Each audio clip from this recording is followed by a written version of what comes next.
Shambho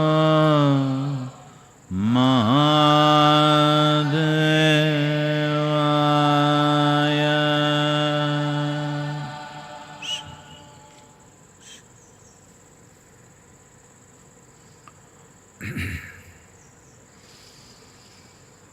Kalo न जानति तव जननम कालो न जानति तव समापनम दृष्टो मया तव महाकारः योगेश्वर काल काल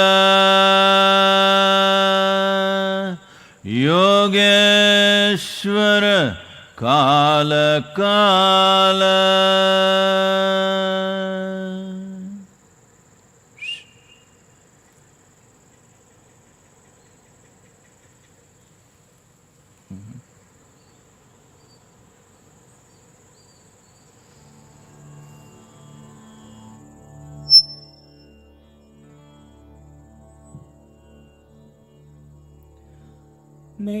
மெய்ப்பொருள் கண்டு மெய்ப்பொருள் கண்டு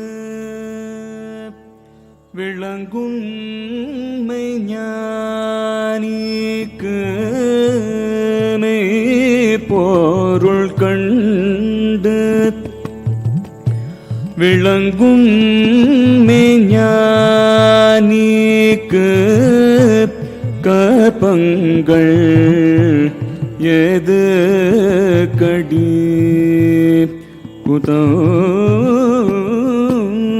குதம்பாய் கற்பங்கள் ஏது கடி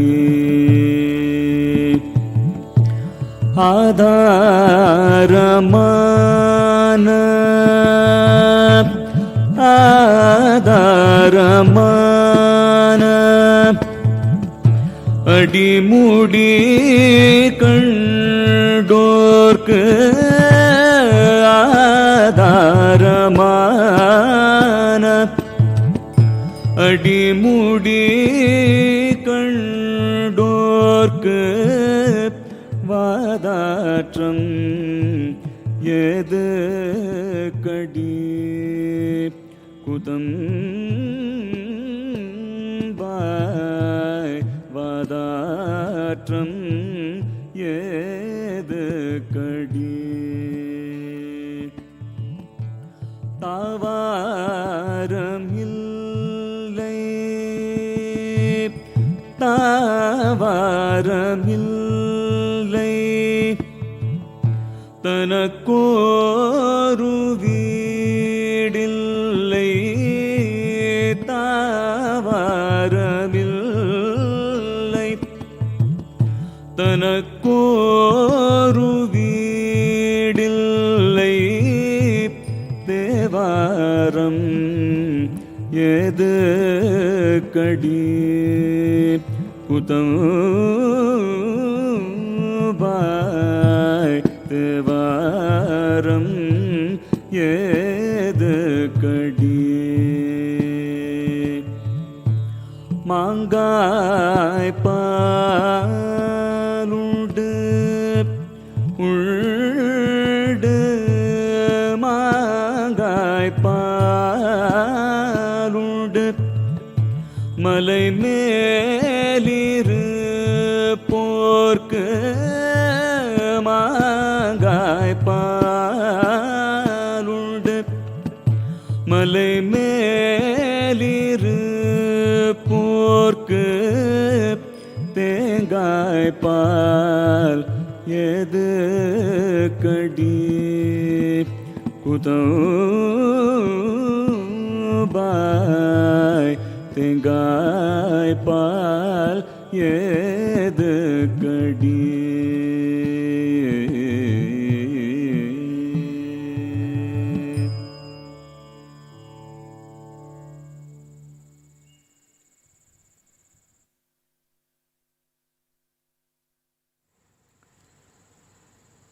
Namaskaram. Namaskaram to everyone.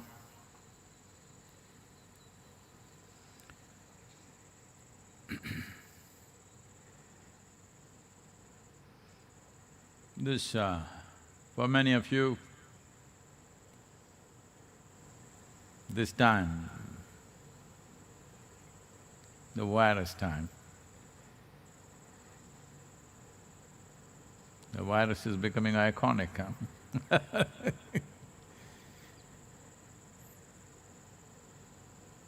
For an invisible thing, it's quite an achievement, becoming a star in the world. Terrible star, but star still. I don't think there's anybody in the world who is not taking their name at least once a day.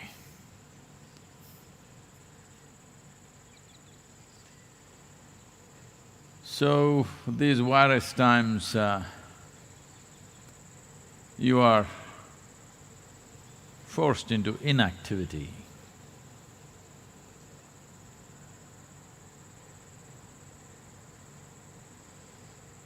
Forced inactivity can feel like a prison or worse.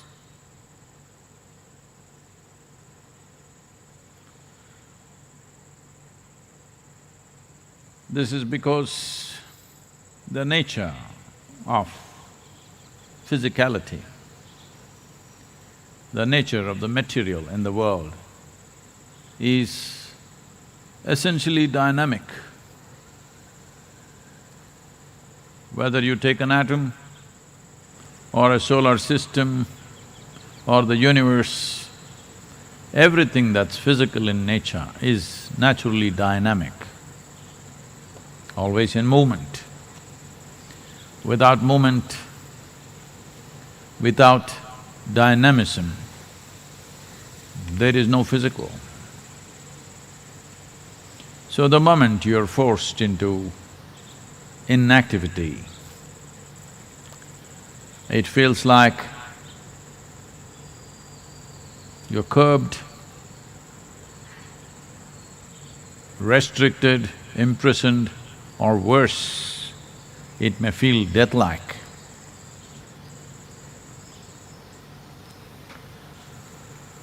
Well, there is a way beyond this.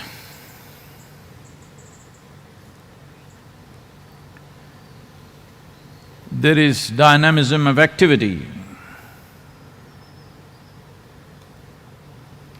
The dynamism of activity, as all activity, has to have a beginning and an end. It's a limited process. Doesn't matter what is the nature of activity, either human or otherwise.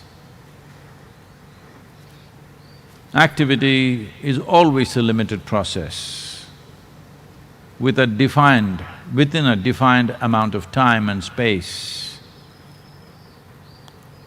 Right now, the defined amount of space is probably your home and it's feeling like a big restriction. But even if it was a planet or a solar system or a galaxy, as your capabilities to move extended itself, even a galaxy would feel like a restriction. This is the nature of activity. This is the nature of physical movement. For a snail which is in the garden,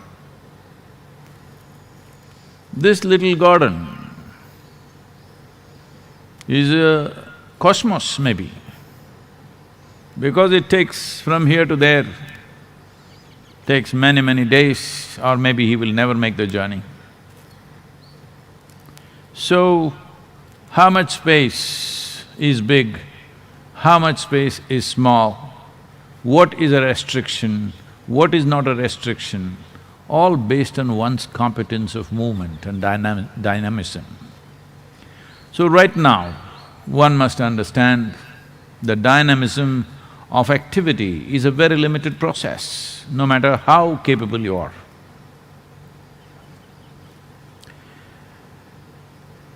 But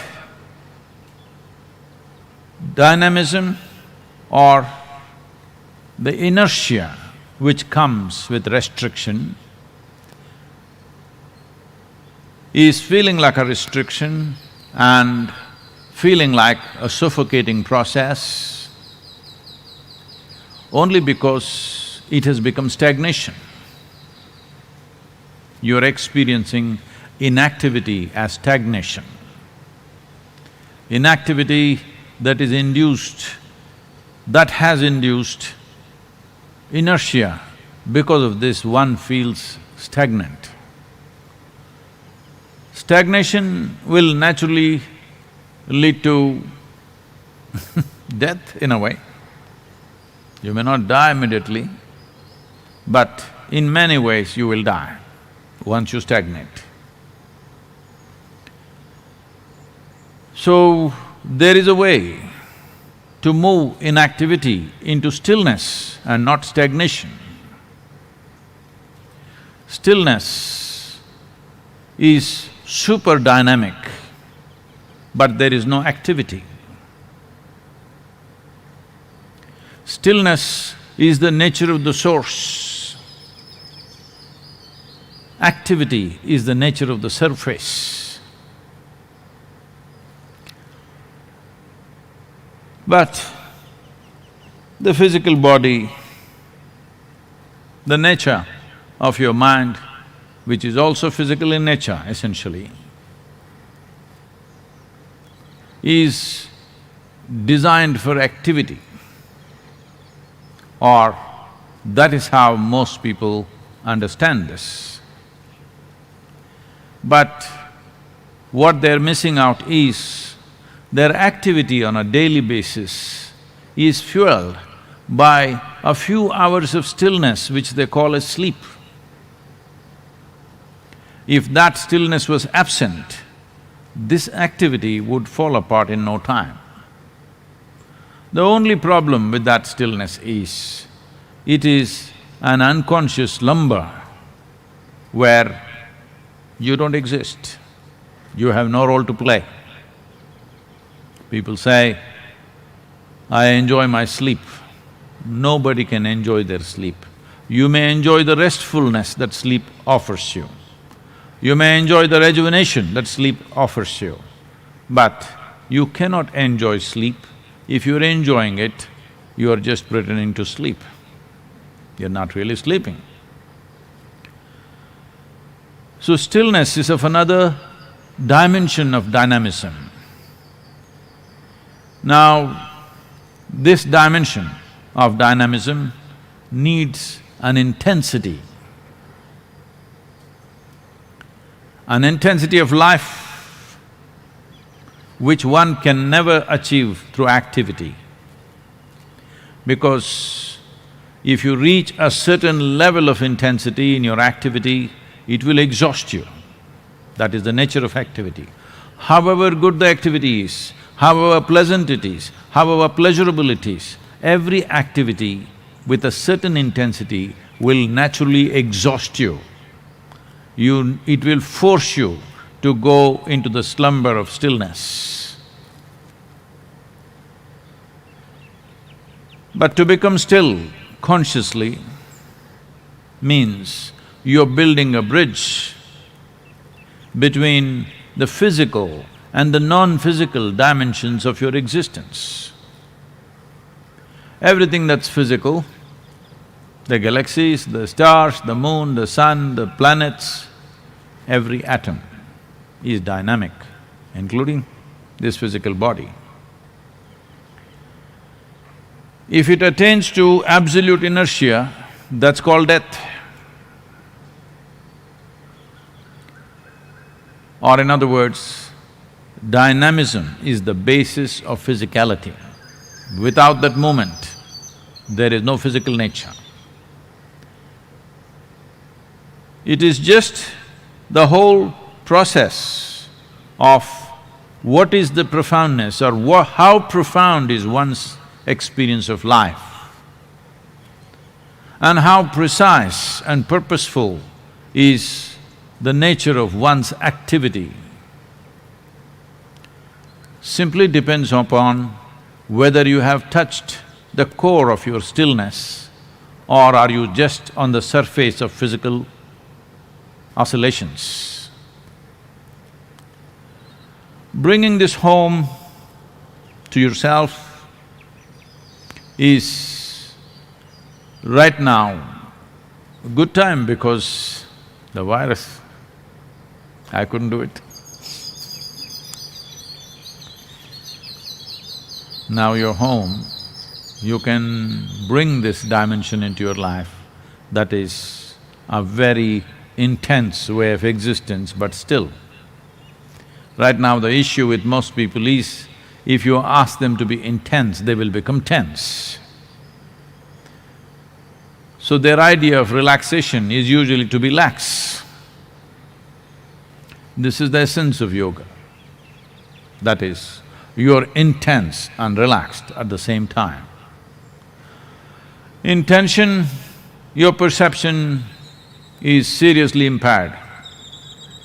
In laxity, you don't even have it.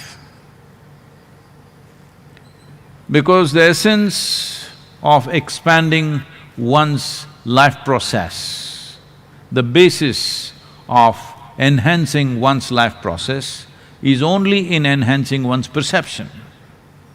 This can only happen when you're very intense and relaxed. Well, we can do a simple process to see how to go about this. Above all, once you know how to be very intense and still and relaxed at the same time, this compulsive or forced nature of always wanting to find a release or relaxation will recede in one's life. Those of you who are planning 14th of April, midnight, you're going to go out on the streets and celebrate. Sorry, it's been pushed. They're saying 30th, some states. Certain states in India are saying 30th of May. United Kingdom, with their Prime Minister unfortunately in the ICU, they're saying 6 months. United States, unfortunately, has reached nearly 2,000 deaths per day. At one time, they said, we don't need a lockdown in this country. Our country is not designed for lockdown, our country is action. But now, they're talking about lockdown possibly. Some of the states are talking about lockdown till September. So, I'm talking about you putting this lockdown time into a tremendous possibility in your life. If you touch the still core within yourself, you will touch the original nature of your existence. When I say the original nature of your existence, everything here in this existence is still. Only small bits of creation. There may be billions of stars, but still it occupies less than 1% of the larger space in the existence. So largely, this emptiness is still. But now, slowly, modern science is trying to figure out that there is something very powerful happening in the stillness. That is so with the larger space, that is so with this, because they are not made differently.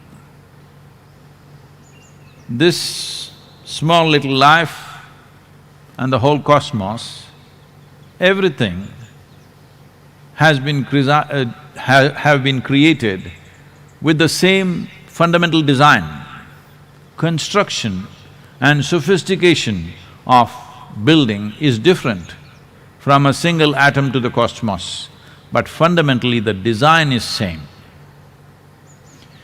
Today there is a branch of science which is developing, still many of them think it's controversial, but in the yogic culture forever we said anda pindanda.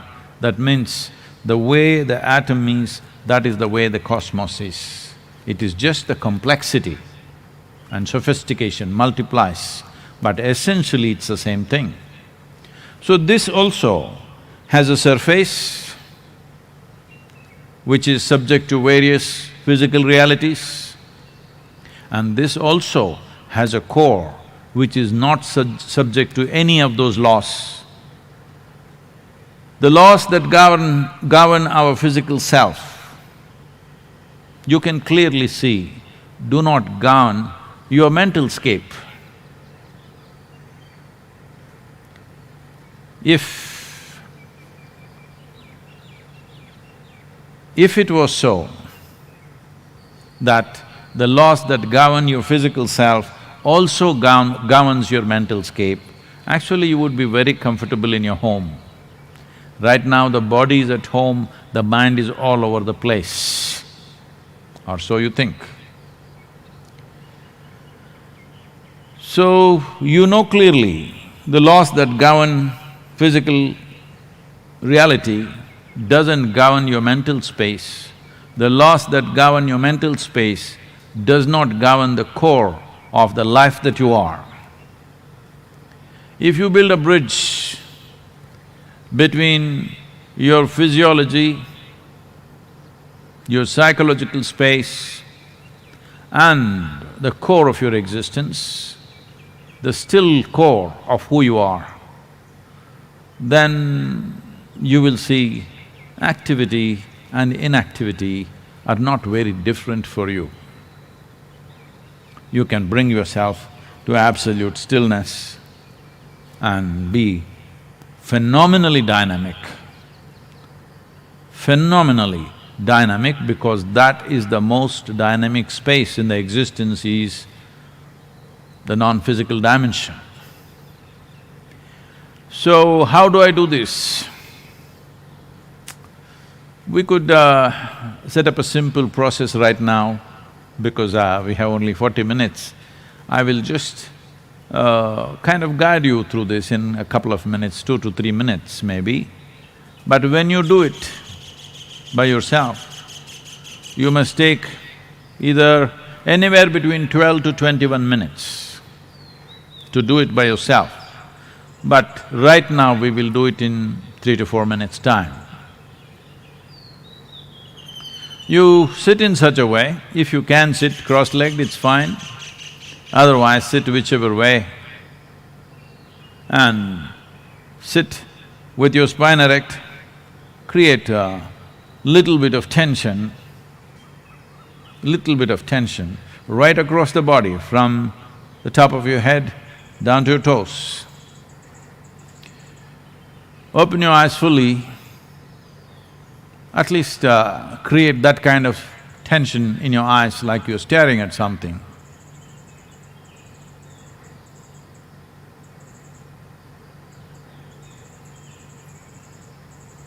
And your breath also slightly exaggerated.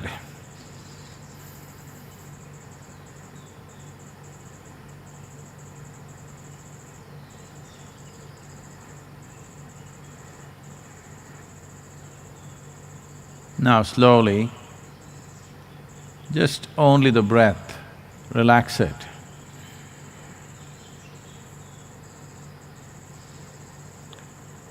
Relax your eyes, still looking, but bring staring to gazing kind of relaxation. Then starting from the top of your head, moving very slowly, relax very, very slowly. Let's say from the topmost point in your head, the top of your head, like in a radius of 1 centimeter at a time, relax like that. and continue to extend it to 2 centimeters, 3 centimeters and let it spread slowly across the body.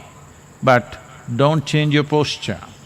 Your physical posture is still same. The posture that you are holding with a certain level of tension, slowly transform it into a very relaxed but still exactly same posture. Do not become like this. Still the same posture, but just relax everything. If one cycle of moving from top of your head down to your toes doesn't relax you, start again and again from the top of your head and bring it down.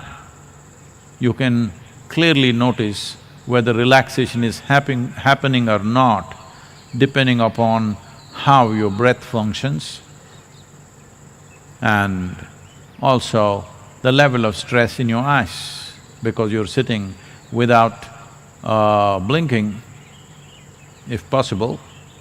If the lights are comfortable, you can sit without blinking. If the light is little sharp, you may blink once in a way, but that's okay, don't worry about those things. The important thing is, you create a posture that needs a certain amount of tension to hold, then slowly relax it. Start with the breath, move to the eyes, then move to the top of the head and down and again and again and again. Hold the same posture but in a very relaxed way.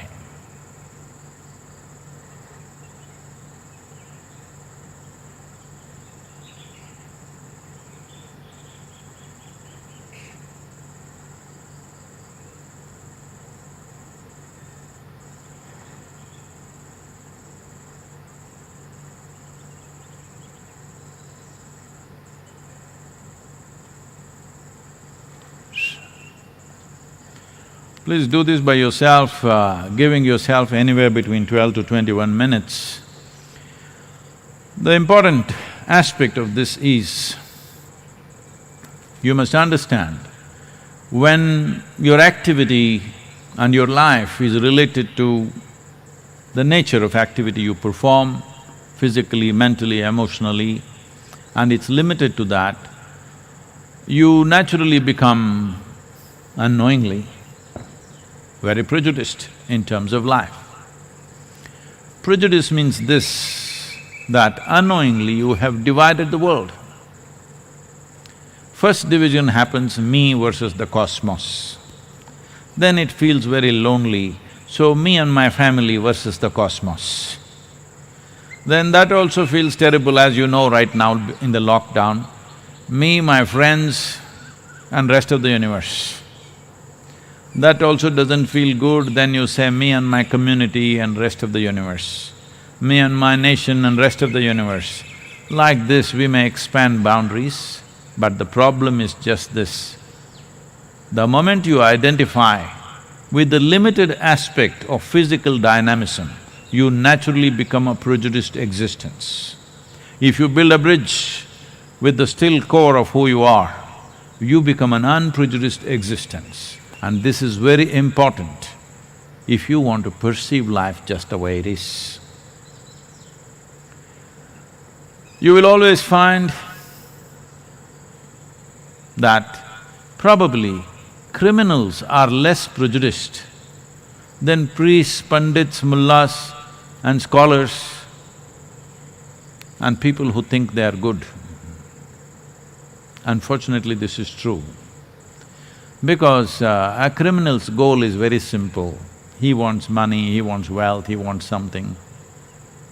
He has no problem whether you are a Hindu, Muslim, Sikh or Christian, he is willing to pick your pocket. He really has no problem who you are. This happened. Once Shankaran Pillai was in New York before the virus, I'm telling you. And he married a young American woman and she had just received a largesse or over $10 million from her grand aunt. After a week of marriage, she found He was barely interested in her, but only in the things that came with her. Then she cornered him and asked, "Did you marry me only for the $10 million that came from my grand-aunt?" He said, "Sarah, let me be frank with you, I really don't care from whom it came."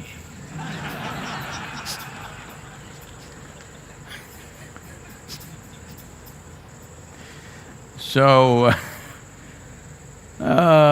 you will find usually criminals are quite unprejudiced. They're like virus. Whoever you are, whatever you think you are, they'll get you. But others are super prejudiced and they think they're good, that's the worst thing.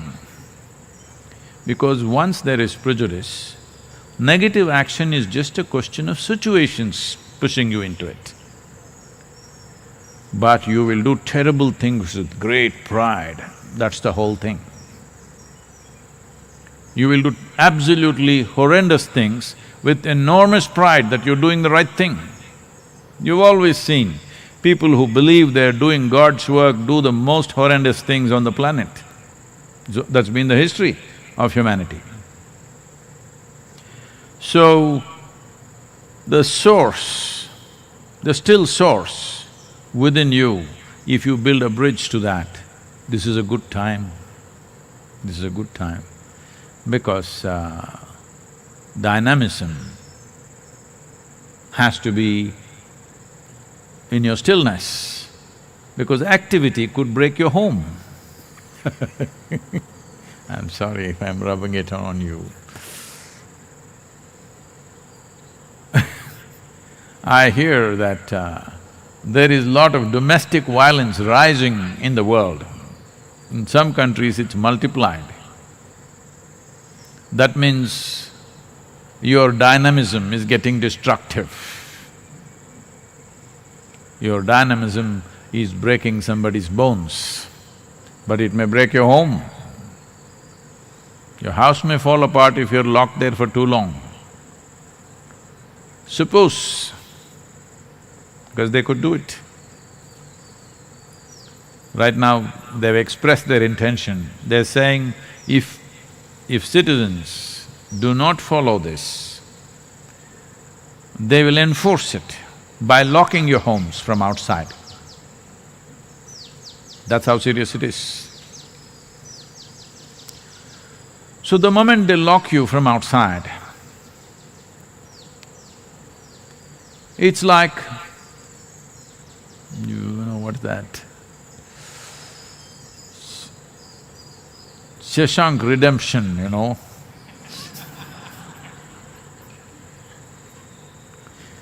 You will start breaking the wall, your own house.